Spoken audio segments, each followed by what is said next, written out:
Hello à toi, bienvenue dans cette vidéo. Alors je te fais cette petite vidéo avant de partir faire une petite rando, d'où ma tenue un peu sport. Ouais, j'avais envie de te partager sur quelque chose qui m'inspire, dont on a parlé cette semaine avec le groupe que j'accompagne et avec ma partenaire business Claudia Jaunet. Lancer ton accompagnement avant d'être prêt, avant d'être prête, parce que c'est quelque chose qui a tellement de vertus. Donc si tu ne me connais pas encore, je m'appelle Cécile Amiel, je suis coach business et j'accompagne des personnes qui veulent développer leur activité dans le domaine du bien-être. Alors construire un business, ça prend du temps et tous ceux qui te diront le contraire, c'est certainement parce qu'ils ont une méthode révolutionnaire entre guillemets à te vendre et généralement quelques mois ou quelques années plus tard, tu les vois disparaître, évidemment avec la caisse, mais généralement tu les vois pas très longtemps durer dans le business. Donc en ce moment, tu vois, avec Claudia, on accompagne un petit groupe d'entrepreneurs en mode un peu mastermind. Et tu vois, c'est pas des personnes qui foncent tête baissée vers une solution miracle un peu utopique.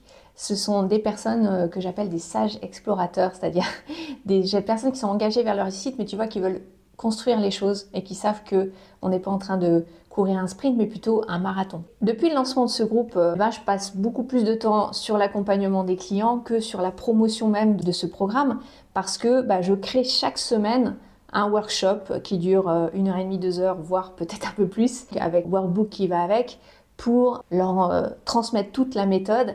Et également, on fait ensemble les exercices donc pendant les ateliers. Ça me prend évidemment du temps et l'idée, c'est que je puisse les accompagner au mieux pour qu'ils puissent vivre totalement de leur activité, parce que certains ont encore un pied dans le salariat, même s'ils exercent déjà leur activité depuis un moment, et d'autres, ils sont à leur compte, mais ils n'en vivent pas encore pleinement. Et pour le lancement de cet accompagnement, on a fait un peu ce qu'on prêche, c'est-à-dire qu'on a lancé l'accompagnement avant d'avoir créé le contenu. Et tu vas me dire, ok, super, mais c'est pas un peu stressant de faire ça, de pas avoir le contenu qui est créé au moment où tu démarres en fait l'accompagnement? Concrètement, il n'y a pas grand chose.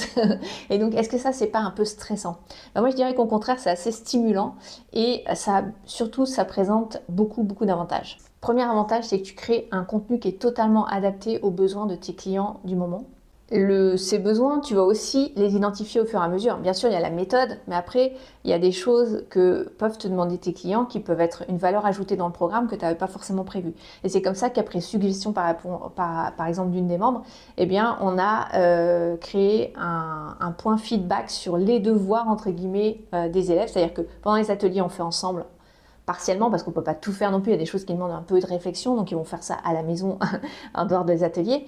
Et ensuite, on a un point par semaine où je fais un feedback en fait sur ce qu'ils produisent pour ajuster si besoin, affiner et valider qu'on peut passer à la suite. Donc ça, c'est vraiment précieux et j'avais pas forcément pensé avant de lancer l'accompagnement, donc ça a été suggéré et c'est pour ça qu'on a introduit cette chose-là pendant l'accompagnement. Deuxièmement, tu vois, au départ, j'avais un plan où j'avais prévu 11 ateliers et en fait, ça s'est transformé en 16 ateliers et peut-être même un peu plus à la fin parce que je me suis rendu compte qu'il y avait des thématiques que je voulais aborder supplémentaires par rapport à ce que j'avais prévu ou des choses qui demandaient un peu plus de temps pour pouvoir le transmettre et donc j'ai scindé en plusieurs morceaux certains ateliers qui étaient prévus en un seul. Le truc cool avec ça pour les clients, c'est que derrière, ils ont quelque chose de plus profond, de plus approfondi, de plus, encore une fois, qui correspond encore mieux à leurs besoins. Et ils ont plus de contenu, donc ça génère de la satisfaction client. Je surdélivre, ils ont plus que ce qui était prévu initialement.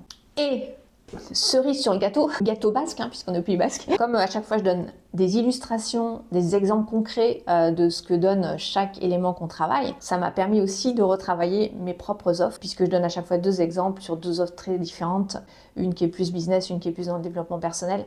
Et à moi aussi, ça me permet d'affiner finalement mes propres offres et mon propre programme par ailleurs, en refaisant aussi les exercices avec eux et en allant encore plus en profondeur. Tu vois, ça présente que des avantages. Si j'avais créé la méthode et absolument tout le contenu avant, je me serais un peu fourvoyée, j'aurais été obligée de coller un plan qui n'était pas forcément adapté. D'ailleurs, j'ai aussi revu l'ordre des ateliers à un moment parce qu'il y avait une logique initiale et que j'ai revu un petit peu pour que ça colle encore mieux aux attentes et aux besoins pour qu'il y ait encore plus de résultats. Donc, je t'encourage à lancer avant de créer le contenu, évidemment. Bien sûr, il te faut un minimum d'éléments pour pouvoir lancer. Tu as besoin d'une promesse, tu as besoin d'un plan de ce que tu vas partager, même si le plan peut être modifié par la suite. Tes clients ne voudront pas, encore une fois, de créer plus de contenu ou d'ajuster par rapport aux besoins. Tu as besoin du chemin de transformation, c'est-à-dire les étapes par lesquelles vont passer tes clients, tes futurs clients pour arriver à la solution désirée. Et tu as besoin aussi de qu'est-ce qui différencie ta méthodologie des autres. Donc tous les éléments différenciants qu'on peut appeler mécanisme unique en marketing, c'est tous les piliers sur lesquels tu t'appuies qui font que ta méthode est différente. Et bon, il n'y a pas que ça, mais disons que ça, c'est l'élément central qui va te permettre de pouvoir vendre ton offre, même si tu n'as pas encore créé le contenu. Voilà, si tu as aimé cette vidéo, un petit pouce, tu peux également t'abonner à la chaîne et cliquer sur la cloche pour être notifié des prochaines vidéos. Pense à télécharger le document PDF si tu veux aller plus loin pour attirer tes prochains clients de manière fluide. Bien, tu as un document qu'on t'offre dans lequel on détaille un certain nombre d'actions, un plan à faire sur 5 jours pour développer ton activité sereinement. Et je te dis à très vite pour la prochaine vidéo. C'est parti pour la rando, je te partagerai quelques images. Ciao, ciao!